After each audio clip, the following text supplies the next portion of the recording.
श्री राधे राधे। भक्तों, आप मित्रता किससे करते हो?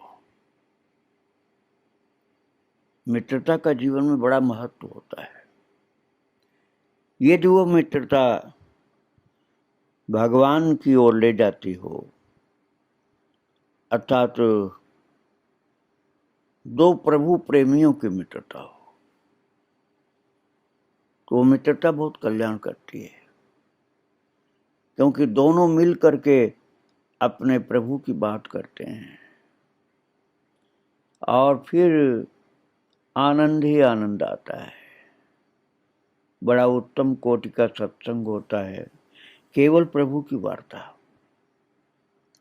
ठाकुर जी ने गीता जी में भी कहा है, मच्चित्ता मद्गत प्राणा बोधयंत परस्परम कथयंत माम नित्यम तुष्यंत च रमंत च। गीता जी के 10वें अध्याय में प्रभु ने कहा है, जो मुझ में ही अपने चित्त को लगाए हुए, मच्चित्ता मद्गत प्राणा, जिनका प्राण मेरे लिए ही अर्पण है, बोधयंत परस्परम, और आपस में दो मित्र केवल मेरे विषय में वार्ता करते हैं। कथयंत माम नित्यम तुष्यंत च रमंत च, और मेरे विषय में ही चर्चा करके वो संतुष्ट होते हैं और मुझ में ही रमण करते हैं। ऐसे दो मित्रों की वार्ता भी मेरी भक्ति की ही जब होती है, तो वो मुझ में ही प्रेम से जुड़े हुए भक्ति रस में डूबे रहते हैं। ये भगवान ने गीता जी में भी कहा है, और यही गोपियों के जीवन में प्रत्यक्ष था। उनकी मित्रता होती थी तो केवल कृष्ण भक्ति के लिए होती थी। ऐसी दो सखियां हैं, एक का नाम है इला और दूसरी का नाम है श्रिया। और श्रिया आई है इला के घर में। क्यों आई है? क्योंकि 2 दिन से श्रिया ने इला को देखा नहीं है। 2 दिन से इला जो है वो श्रिया को मिली नहीं, तो उसको चिंता हो गई श्रिया को कि इला बीमार है क्या। इसलिए श्रिया जो है वो इला के घर आई और इला की माँ से उसने कहा, इला कहाँ है काकी? 2 दिन से नहीं देखा उसे, रुग्ण है क्या वो, अर्थात बीमार है क्या वो? ऊपर अटारी में सोई है। माँ ने बताया, बेटी ऊपर अटारी में सोई है वो, जाने कहा भयो है, न पहले सिखावे खेले न बतरावे। अर्थात पता नहीं उसको क्या हो गया, न पहले की तरह से खाती है, न खेलती है, न बतलाती है। उस इला की माँ ने कहा श्रिया से कि तू ही जाकर पूछ लाली, उसको क्या हो गया है। वो किसी से बोलती नहीं, किसी की तरफ आती नहीं, किसी से मिलती नहीं। तो इला की माँ ने श्रिया से कहा, तू ही जाकर पूछ लाली, मुझे तो कुछ बताती ही नहीं। अब इला बता रही है अपनी एक सखी से कि मैंने लेटे लेटे ही मैया और श्रिया की बात सुनी, और श्रिया मेरी एकमात्र बाल सखी है। यूं तो मैया बाबा की एकलौती संतान होने के कारण अकेली ही खेलने खाने की आदी रही, किंतु श्रिया को मेरा और मुझे उसका साथ प्रिय लगता है। ये जो 1-2 दिन भी हम आपस में न मिलें तो उसे जाने कितनी असुविधा होने लगती है कि सांझ सवेरा कुछ नहीं देखती, भाग आती है घर से अपने घर से मेरे पास भाग के आती है, ये इला बता रही है। और सीढ़ियां चढ़ करके वो मेरे पास आई। इला कह रही सीढ़ियां चढ़ करके श्रेया मेरे पास आई और पलंग पर बैठ गई, मेरी पलंग पर, और मेरी पीठ पर हाथ धर करके बोली, क्या हुआ तुझे, बुखार है क्या? मेरा हाथ और मेरी ललाट छू करके मेरे माथे पर हाथ रख करके फिर बोली, नहीं बुखार तो नहीं तुझको, फिर क्या बात है, लेटी क्यों है भला? अरे तू जमुना तट भी नहीं आई, टेढ़ा तमाल भी नहीं आई, वंशी बट भी नहीं आई, सभी स्थान देख लिया मैंने, तू कहीं भी नहीं मिली मुझको। अरे कितने दिन से तू नहीं मिली मुझको? अरे जानती है, कल जल भरने को कलसी लेकर के माधवी जल में उतरी तो पता नहीं कहां से आकर के श्याम सुंदर ने भीतर ही भीतर उसका पांव खींच लिया और वह अरे मैया ऐसे कहती हुई डुबकी खा गई। और वो कह रही है कि हम सब घबराए। श्रिया कह रही है इला से कि हम सब घबराए, यूं कैसे डूब गई माधवी? तभी श्याम सुंदर उसे उठाए हुए बाहर निकले और उसकी कलसी लहरों पर नृत्य करते हुए दूर दूर होती चली गई। ए इला, तू बोलती क्यों नहीं? मेरी बात तुझे सुनाई नहीं पड़ रही क्या? और इला कहते कि उसकी बकर बकर से उब करके मैंने पीठ फेर ली, पर माधवी के सौभाग्य ने हृदय से गहरी कराह उठा दी। लाख दबाने पर भी हल्का सा स्वर मुख से बाहर निकल ही पड़ा, क्या है, कहाँ पीड़ा है? श्रेया ने पूछा इला के ऊपर हाथ रखे, क्या है? अरे कहाँ पीड़ा है तुझको? तो इला कहती है कि मैंने फिर नहीं में सिर हिलाकर बताया कि मुझे कहीं पीड़ा नहीं है। तो श्रेया बोली, उठ चल, तब क्यों सोई हुई जब पीड़ा नहीं है, उठ चल, टेढ़ा तमाल चलते हैं। तो इला कहती मैं चुप रही। तो श्रेया कहती, बोलती क्यों नहीं इला? ए इला, बोलती क्यों नहीं? मुझे नहीं बताएगी मन की बात? तो इला बता रही है कि मैं चुप थी, कैसे क्या कहूँ, कैसे किन शब्दों में समझाऊं कि मेरा बचपन मुझसे बरबस छीन लिया गया है। उसकी ठौर जिस दस्यु ने बलात् अधिकृत कर ली है उस समय भीत हूं। कौन मानेगा कि सदा की निर्द्वंद निर्भय निरपेक्ष इला इस आंधी तूफान जैसे दस्यु से भयभीत हो गई है। आह, मेरा सोने जड़ा वो बचपन जाने किस दिशा में ठेल दिया गया, उसी के साथ मेरा सर्वस्व चला गया, सब कुछ लूट लिया गया मेरा।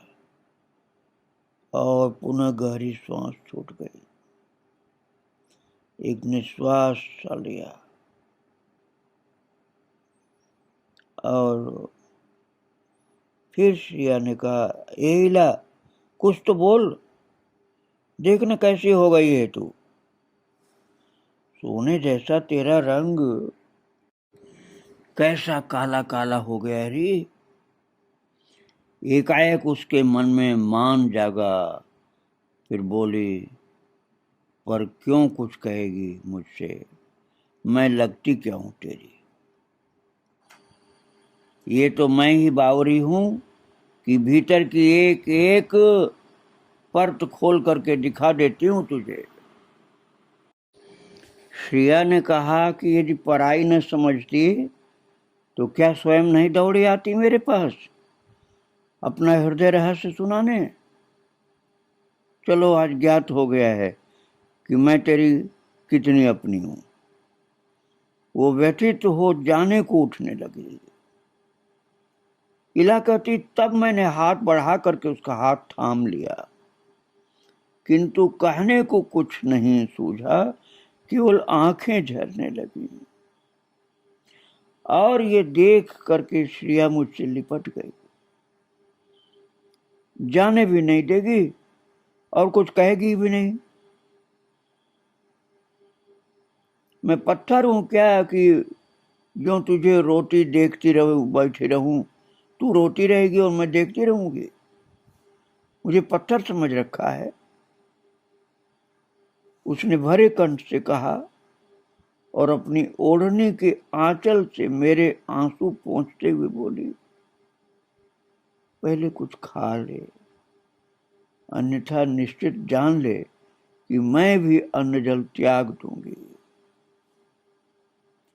वो मेरा हाथ छुड़ा करके नीचे गई और भोजन सामग्री ला करके मेरे सम्मुख रख दी।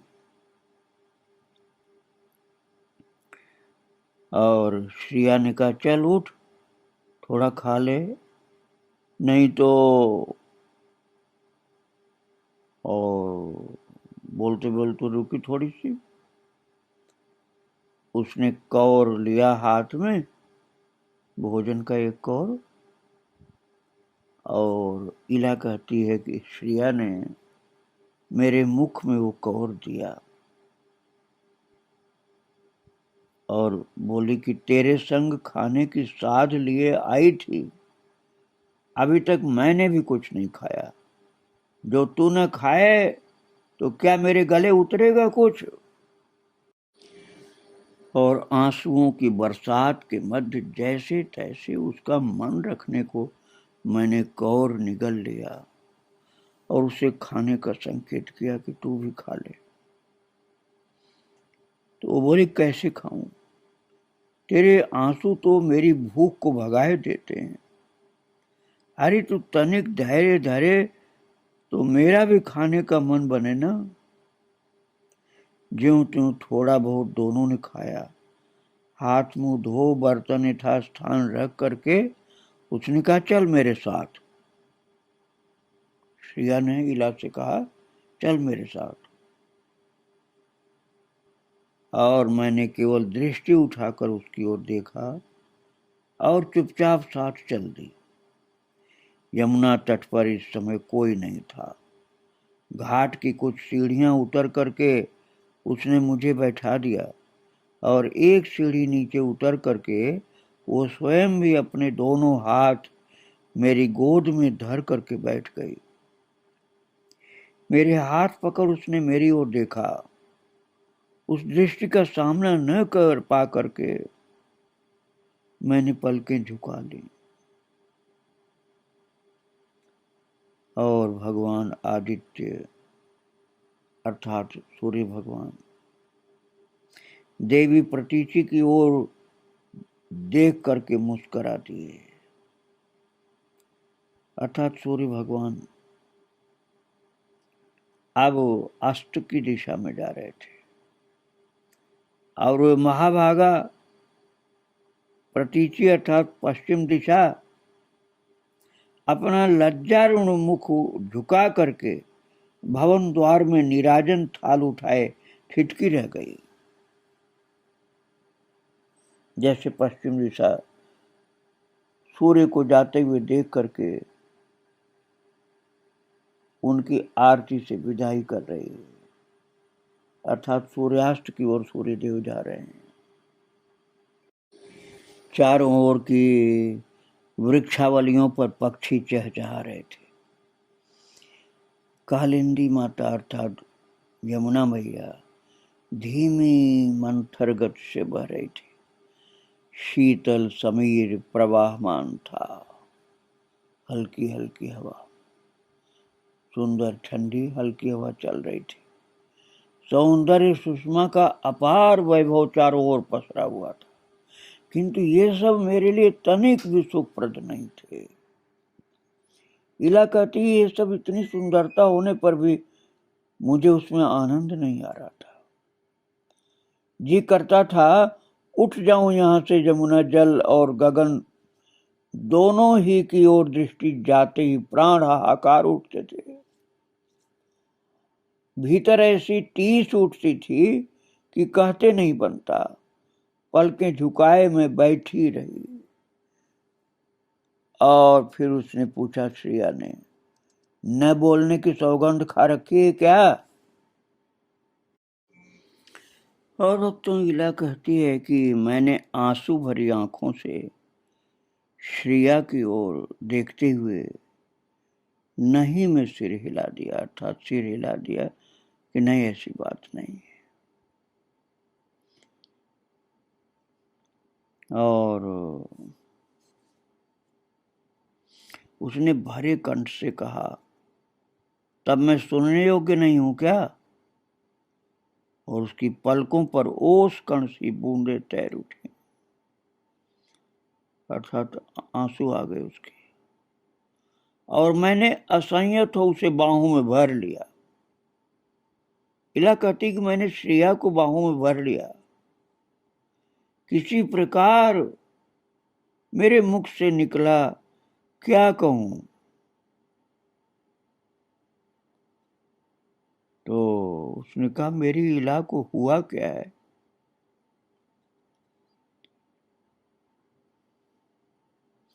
मेरे नेत्र टपकने लगे और मैंने उससे कहा, तुझे मैं इला दिखाई देती हूं? इला नहीं तो फिर कौन है तू भला? ऐसा क्यों कहती है सखी? अरे तेरी इला की हत्यारी हूं मैंने इला को मारा है। भला ऐसी बात में क्या तुक है? तू कौन है? ये तो क्या कहती है?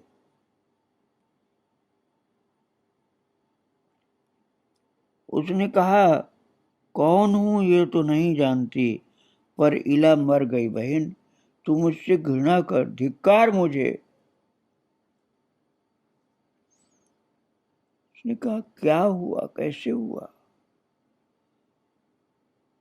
सचमुच तुझे मारने को जी करता है? कुछ कहेगी भी कि यूं ही बिना सिर पैर की बात करती रहेगी?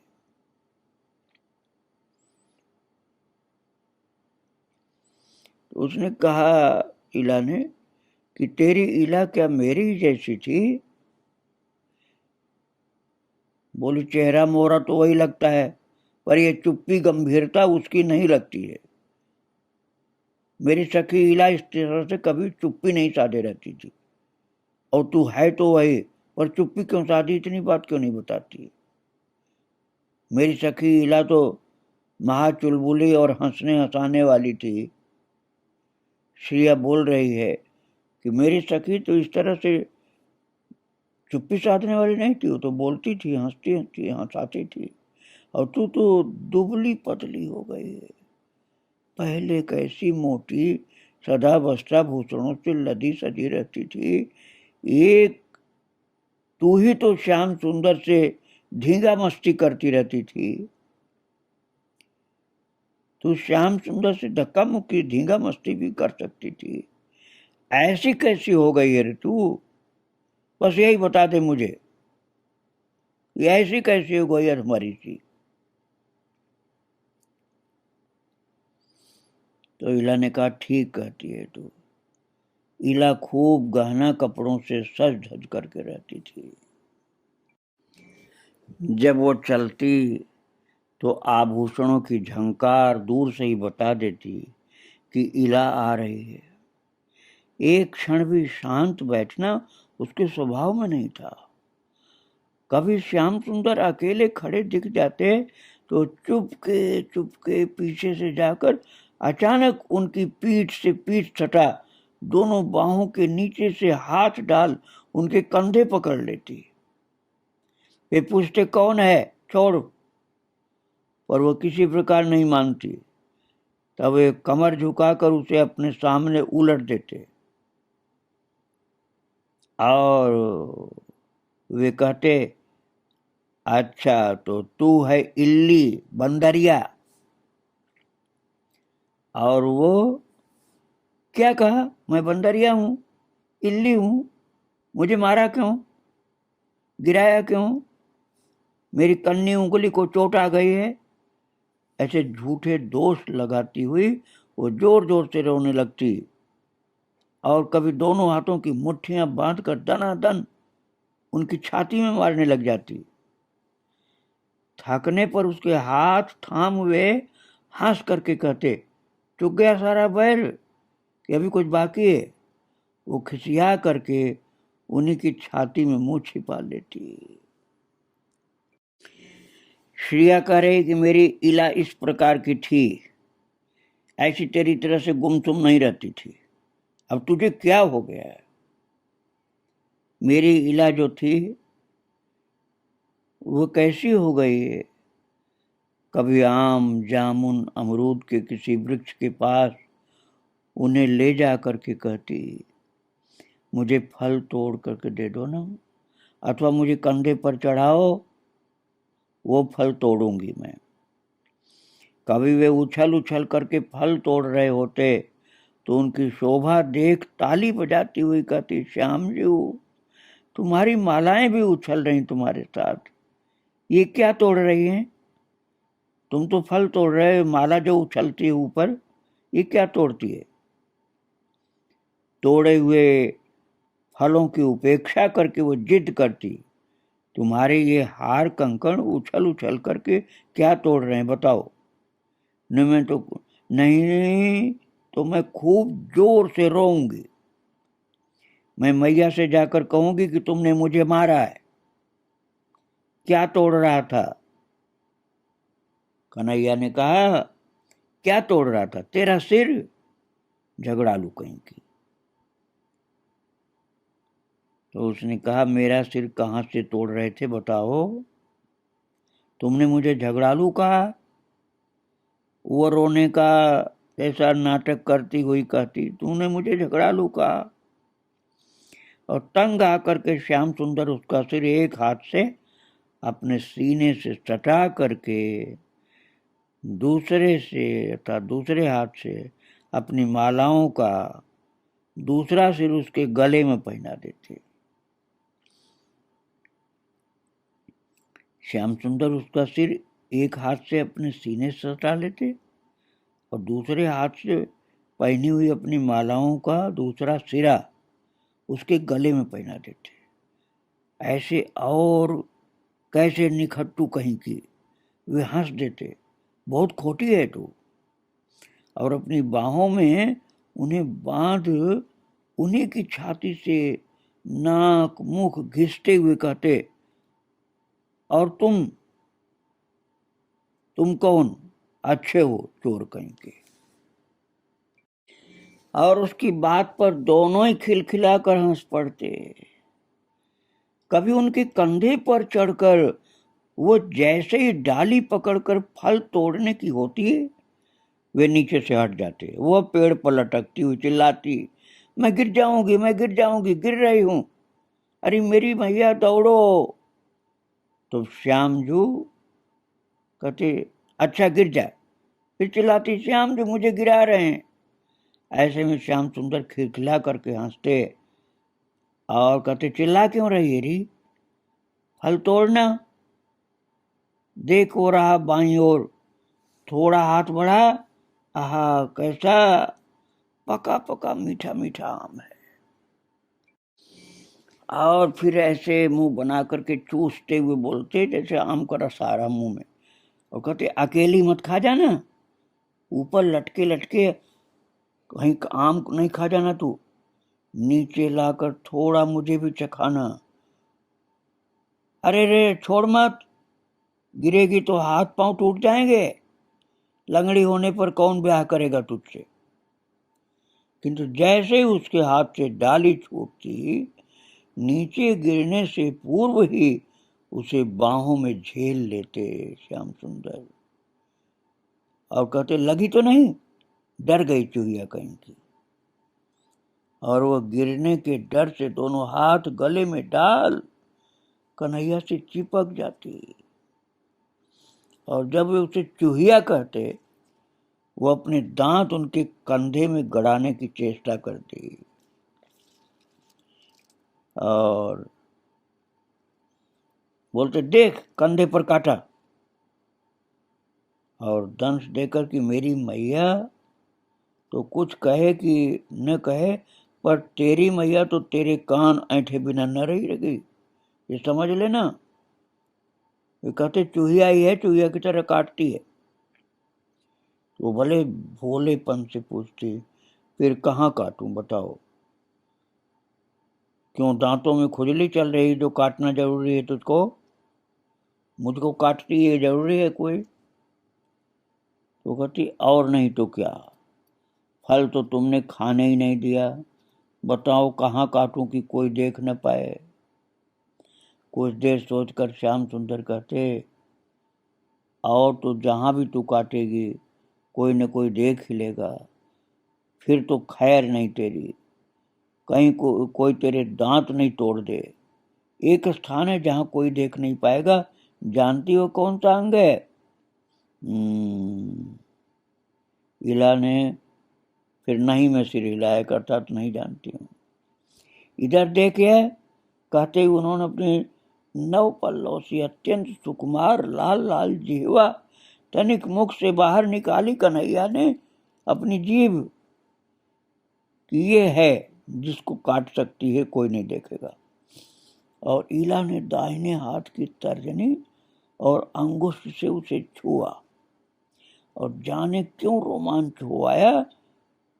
नहीं, उसने भारी कंठ से कहा, नहीं मैं जीभ में नहीं काट सकती हूँ, भोजन कैसे करोगे तुम, और पीड़ा होगी ना? नहीं, मैं तुम्हारी जीभ में नहीं काटूंगी। बोले पीड़ा तो तू जहां काटे कहीं काटेगी, कहीं भी काटेगी वहीं पीड़ा होगी। तब तू वचन दे कि कभी अब मुझसे झगड़ेगी नहीं, ये वचन दे कि मुझसे कभी झगड़ेगी नहीं।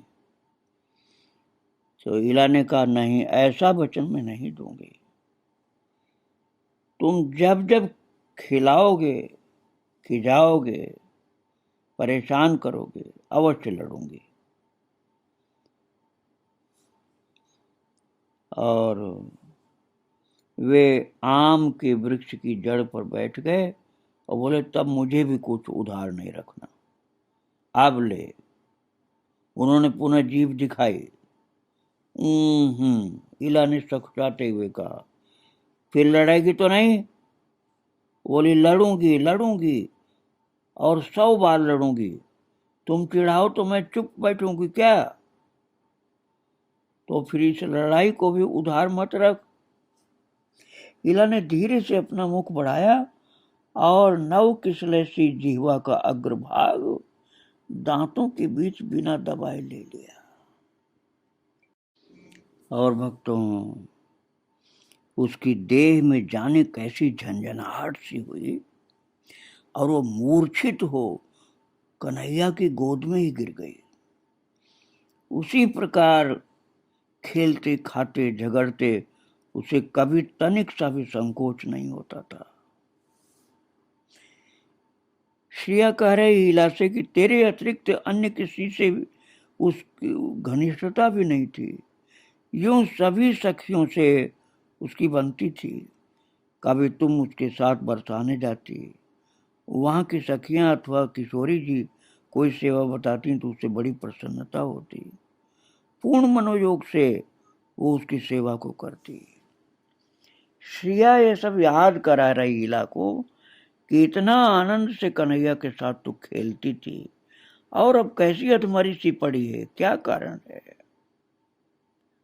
भक्तों, ये प्रेम भरी सखियां कृष्ण की याद कर रही हैं। और मैं फिर बताऊंगा, सुनाऊंगा आपको। आज इन महान सखियों को और श्याम सुंदर को प्रणाम करके यहीं विराम दे रहा हूँ। श्री राधे राधे, जय श्री राधे।